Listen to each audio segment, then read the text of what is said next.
Hey everybody, today we're focused on linking verbs. We're going to talk about what a linking verb is, and also we're going to talk about some of the difficulties or mistakes that people make when they're trying to form structures with linking verbs, especially when they're saying how something is or what something is like. So stay tuned. For those of you that are new here, I'm Chris. I'm an American English teacher living here in Brazil.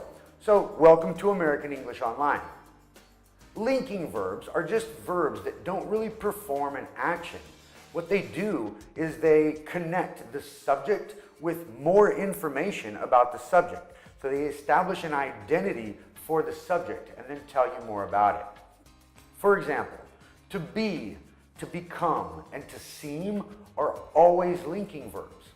Some other verbs can be linking verbs or action verbs, especially verbs that are linked to your senses. For example, to look. I can look at something and that's an action, or something can look strange. That's not an action, it's just how something looks. It's a description of that thing. So for example, smell, taste, sound, feel, right? Those are all verbs that can be linking verbs. It depends on how the verb is used. And there are other verbs too, like appear or turn. For example, I turned left at the light. So that's an action that I performed. I turned left. But if I use the verb turn in the following sentence, the bread turned moldy after 3 days. So the bread didn't do anything, it just turned moldy, it became moldy. One quick, easy tip for you to decide if the verb is a linking verb or not is for you to replace the verb that you're using with the verb to be. For example, the pie tasted great. The pie was great. I can do that. So tasted in this case is being used as a linking verb, okay? I tasted the pie. I was the pie? No. So in this case, tasted is an action that I am performing. I tasted the pie. I did something. But if I say the pie tasted delicious, now there's no action being performed. I'm describing the pie to you. Okay, so that's how we use linking verbs, and that's kind of a little quick, easy way for you to determine if the verb you're using is in a linking verb form or if it's an action verb. Let's look at some more examples of some of these verbs being used either as linking verbs or as action verbs. Tina felt the rug to see if it was comfortable. Tina felt the rug. So it's an action that Tina performed. She bent down and she put her hands, she touched the rug.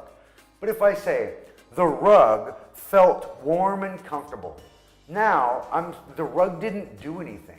The rug just felt that way. It's a state of being for that rug. So now feel is being used as a linking verb. Another example, Mary smelled the perfume. So Mary took an action. She smelled something. But if I say, the perfume smelled like strawberries and vanilla bean. Now, the perfume didn't smell anything.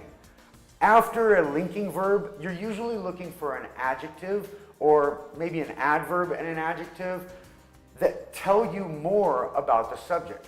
Now, if it's an action verb, you're looking for the object of that verb. You're looking for usually a thing. After a linking verb, an adjective. After an action verb, an object.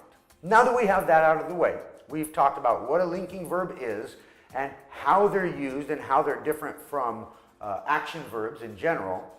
There are a couple of mistakes that English language learners make a lot. There are two ways that we can ask questions with linking verbs. Both are correct, but they have different forms and they have different functions. And the mistake I hear people make a lot is they say, how does something look like? Oh, I didn't know that that's how it looked like. So if you're going to use how, you're not going to use like. So it's either how does something look or what does something look like. And in both cases, They're linking verbs because there's no physical action of looking at something. Someone isn't looking at anything, so it's not an action verb. But they have different forms and different functions. So the first, how does something look? Well, I'm asking you in this case for a description, but it's more of an opinion or an explanation about maybe your feeling about it or the general situation. If I ask you what something looks like, now I'm asking you for a little bit more of a physical description.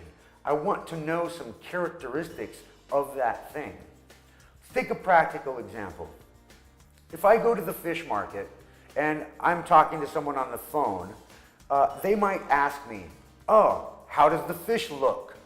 If someone asks me how the fish looks, I'm going to tell them, oh, it looks fresh, or it looks delicious, or never seen anything better. If they ask me what the fish looks like, I might tell them, oh, this one is gray, kind of silverish with a rainbow on the side. I'm going to describe that fish a little bit. I'm going to tell them about the characteristics. Let's take another practical example. If I tell somebody, oh man, I lost my wallet, they're not going to say, well, how does it look? They're going to say, what does it look like? Because they want to know what it looks like, some physical characteristics, so they can help me search for my wallet. If someone says, what does it look like? I'm going to tell them that it's hot pink, closes with Velcro, and there's no cash in it, right? Or if they do say, oh, how does it look?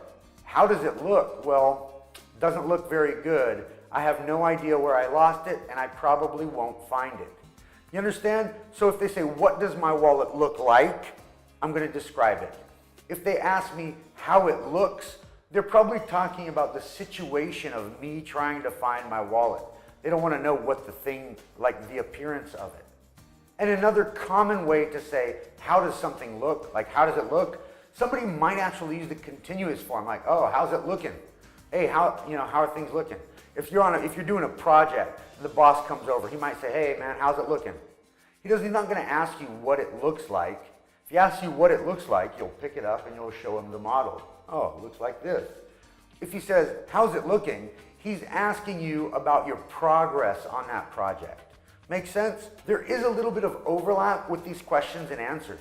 So if somebody asks me, how does the cheeseburger taste? I might answer with my opinion, not very good. And then I offer them a comparison with like. Even though they didn't ask, it's common to just continue that. So, not very good. Like they used old meat.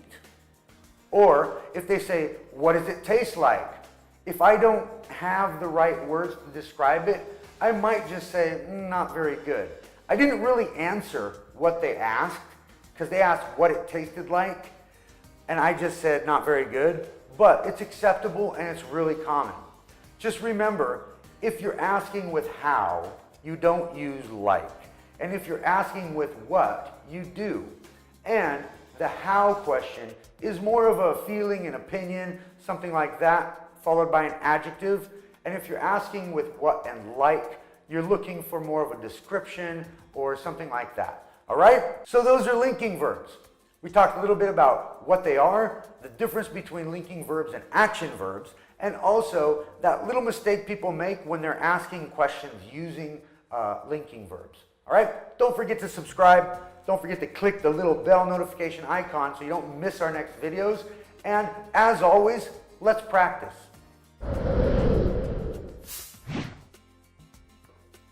That action, what the object of that action. Now that